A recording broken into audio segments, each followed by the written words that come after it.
রাজকুরুনি ছিলাম আগে। বাহ, কি সুন্দর গোলাপ গাছ। বন্ধু গোলাপি, দেখো কে এসেছে।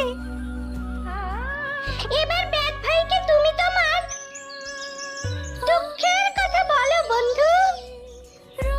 ওমা, পাখি মানুষের মতো কথা বলছে, কি আশ্চর্য! আবার গাছকেও কথা বলতে বলছে। তুমি যা ভাবছো তা নয়। আসলে আমি গোলাপ গাছ হলেও আমি কাঠকুড়ুনি। আমার নাম গোলাপি। তা তোমার এমন দশা হলো কিভাবে? কোনো মুনি ঋষির অভিশাপে নিশ্চয়ই। অভিশাপে নয়, এই সব ওই দুষ্টু ডাইনি বুড়ির ফন্দি। সে আমায় কাজ বানিয়ে বন্দি করে রেখেছে যাতে পালাতে না পারি। ডাইনি বুড়ি কোথায় সে?